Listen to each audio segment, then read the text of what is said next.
உலக மக்கள் எல்லோருக்கும் வணக்கம். ஜி கோபால் பேசுகிறேன். இன்னைக்கு பேசக்கூடிய தலைப்பு என்ன அப்படின்னா, சனி பகவானுடைய வக்ரம்.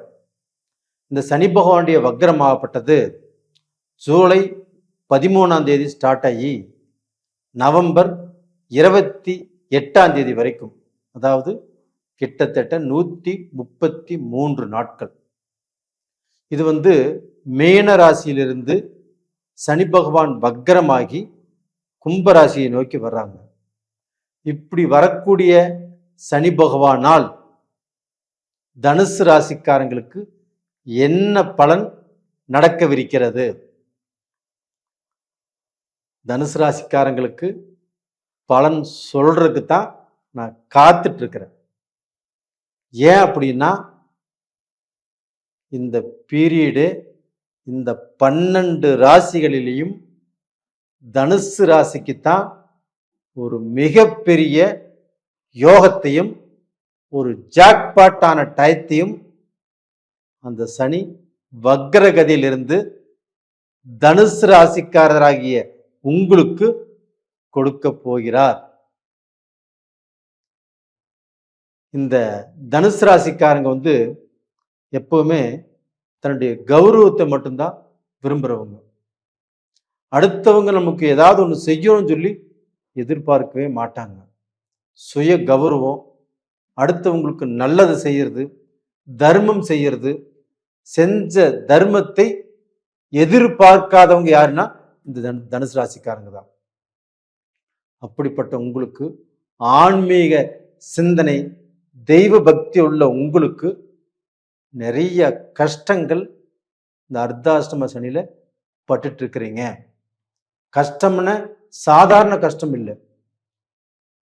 உங்களுடைய வாழ்க்கையில மனைவியால கஷ்டம், மக்களால கஷ்டம், இல்லை கணவரால கஷ்டம், செய்யக்கூடிய தொழில கஷ்டம், வியாபாரத்துல கஷ்டம், வேலையில கஷ்டம், இது மாதிரி எந்த திசையில திரும்பினாலும் உங்களுக்கு பிரச்சனை, வேதனை, மன கஷ்டம்தான்.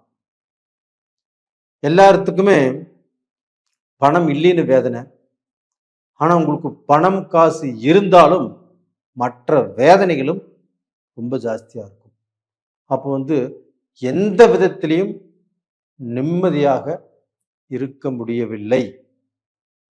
அப்படிப்பட்ட உங்களுக்கு இப்ப இந்த சனி பகவான் வக்ரமாகி, அந்த வக்ரம் அப்படிங்கிறது இயல்பு நிலைக்கு மாறாக பலனை கொடுப்பார் சனி பகவான். அப்ப உங்களுக்கு அந்த சனி பகவான் ஆகப்பட்டது நல்ல பலனை கொடுக்க போகிறார். அப்ப அந்த சனி பகவானுடைய பார்வை பாருங்க, 7ஆம் பார்வையாக உங்களுடைய ராசிக்கு 10ஆம் இடத்தை பார்க்கிறார். 10ஆம் இடத்தை பார்க்கிறாரா இல்லைங்களா? கண்டிப்பாக. அந்த 10ஆம் இடம் என்பது தொழில் ஸ்தானம்.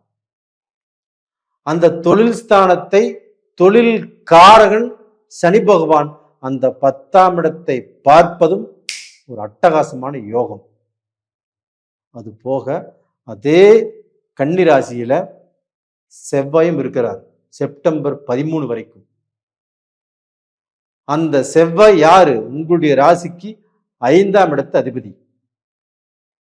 அப்போ உங்களுக்கு பார்த்தீங்கன்னா ஐஸ்வர்யம், பேர், புகழ், உங்களுடைய திறமைக்கு வாய்ப்பு, அடுத்த மனிதர்களால், உயர்ந்த அந்தஸ்தில் உள்ளவங்களால் உங்களுக்கு வாய்ப்பு கிடைக்கணும், மரியாதை கிடைக்கணும், கௌரவம் கிடைக்கணும், உயர் பதவி கிடைக்கணும் அப்படிங்கிற கிரகம் தான் அந்த இடத்துல உட்காந்துட்டு இருக்கிறாங்க.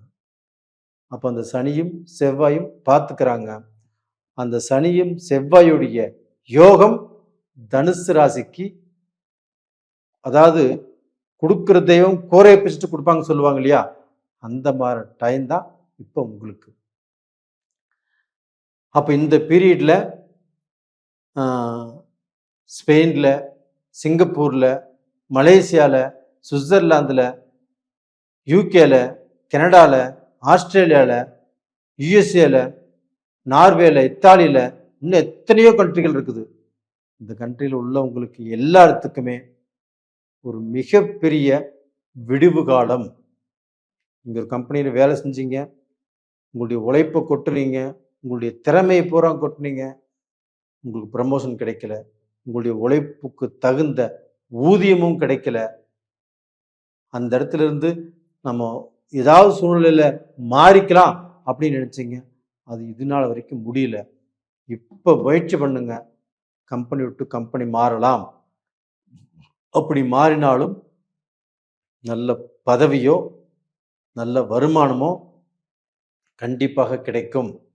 உயர் பதவியில் இருக்கிறவங்களுக்கு ப்ரமோஷன் கிடைக்கும். அது போக ஒரு பிஸ்னஸ் பண்ணுறவங்க, ஒரு வியாபாரம் பண்ணுறவங்க, உங்களுக்குமே பிஸ்னஸ்லேயோ வியாபாரத்திலேயோ ஒரு நல்ல மாற்றம், ஒரு உயர்ந்த அந்தஸ்துக்கு வரக்கூடிய வாய்ப்புகள் இந்த பீரியடில் கண்டிப்பாக நடக்கும். அது மட்டும் இல்லைங்க, அர்த்தாஷ்டம சனியில் நிறைய பேர் தன்னுடைய குடும்ப ரீதியான மனக்கஷ்டங்கள், கடன்னால பிரச்சனை, தாயுடைய உடல் ரீதி சரியில்லை, தாய் தன் மேல நல்ல நம்பிக்கை வைக்கல, தாய் கண்ணுக்கே நம்ம கெட்டவங்கள தெரிகிறோம். இது மாதிரி எவ்வளவோ மனசு வருத்தப்பட்டுட்டீங்க. சொந்த பந்தங்களால வேதனை, அவமானங்கள், இவங்க நம்ம சமயத்துக்கு நம்மளை காப்பாற்றுவாங்க அப்படின்னு நீங்கள் நினச்சிட்டு இருந்தீங்கன்னா அதில் மிகப்பெரிய ஏமாற்றம். அப்போ இவ்வளவு பெரிய ஏமாற்றத்தை தாங்கிட்டு நம்ம இருப்பதா இறப்பதா அப்படிங்கிற குழப்பத்துக்கெல்லாம் நிறைய பேர் வந்துட்டீங்க. அப்படி வந்திருந்தாலும் நீங்கள் அவ்வளவு சீக்கிரம் மருந்தே குடித்தாலும் கண்டிப்பாக சாக மாட்டீங்க.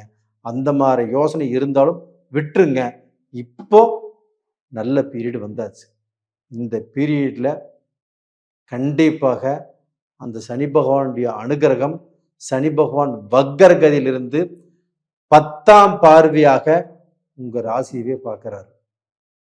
அது மட்டும் இல்லைங்க, உங்களுடைய ராசியுடைய அதிபதி குரு பகவான் 7ஆம் பார்வையாக உங்கள் ராசியவே பார்க்குறாரு. அப்போ அந்த சனியும் குருவும் உங்கள் ராசியை பார்க்கறதுனால சனி பகவான் தொழிலை கொடுப்பாரு, தொழிலில் மேன்மையை கொடுப்பாரு. குரு பகவான் பணத்தை கொடுப்பாரு.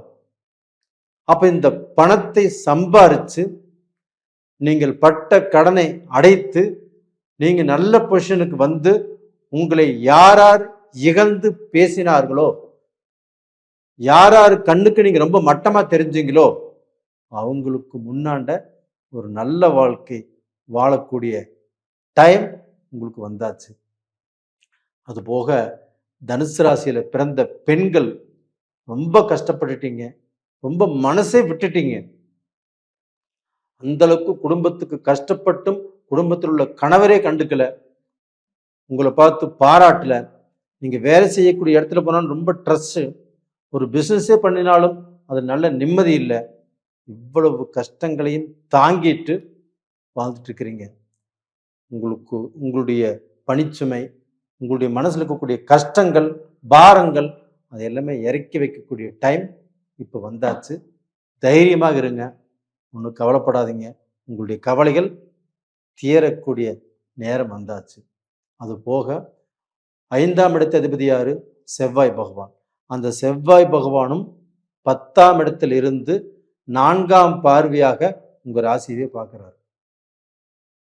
அப்ப அந்த செவ்வாய் பகவானும் உங்க ராசியை பார்க்கறதுனாலையும், அந்த குருவும் உங்க ராசியை பார்க்கறதுனாலையும், அந்த சனியும் உங்க ராசியை பார்க்கறதுனாலையும் உங்களுக்கு எங்கே போனாலும் எங்கே திரும்பினாலும் நல்ல செய்தி, நல்லது நடக்கும், வேலை கிடைக்கும், வியாபாரம் நல்லா இருக்கும், டோட்டலாக நல்ல நிலைமைக்கு வருவீங்க.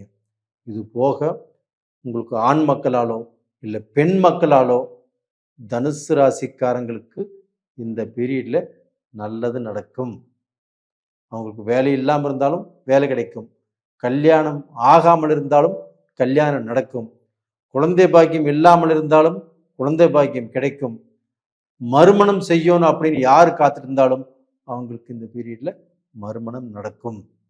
அப்போ டோட்டலாக பார்த்தீங்கன்னா இந்த பீரியட்ல நீங்கள் வணங்க வேண்டிய தெய்வம் எது அப்படின்னா முருகப்பெருமான். அப்போ அந்த முருகப்பெருமானை திருச்செந்தூர்லேயோ பழனிலையோ கண்டிப்பாக அந்த முருகரை போய் வணங்கிட்டு வாங்க. உங்களுக்கு மனசுக்கு ஒரு சந்தோஷம், ஒரு சாந்தி கிடைக்கும். அது போக அஷ்டமி நாளில் கால பைரவரை கும்பிட்டு வாங்க. உங்கள் தொழில் நல்லா இருக்கும். நீங்கள் வேண்டியது கண்டிப்பாக கிடைக்கும். நேயர்களே, இந்த பதிவு பிடிச்சிருக்குன்னு நினைக்கிறேன். லைக் பண்ணுங்க, ஷேர் பண்ணுங்க. நிறைய பேர் உங்களுக்கு நிறைய பதிவுகள் போட்டிருக்கிறேன். நிறைய பேர் எல்லாமே பார்த்துருக்குறீங்க, லைக் பண்ணியிருக்கிறீங்க, சப்ஸ்கிரைப் பண்ணியிருக்கிறீங்க. அதுபோக உங்களுடைய ஜாதகத்தை எங்கிட்ட அனுப்பிச்சு உங்களுக்கு உண்டான டவுட்டெல்லாம் கேட்டுட்ருக்கிறீங்க. நானும் சொல்லிகிட்ருக்கிறேன். கண்டிப்பாக உங்களுடைய இந்த அன்புக்கும் இந்த அரவணைப்புக்கும் மிக்க மிக்க நன்றிகள். நேயர்களே, உங்களிடமிருந்து விடைபெறுவது உங்களின் ஜி கோபால். நன்றி, வணக்கம்.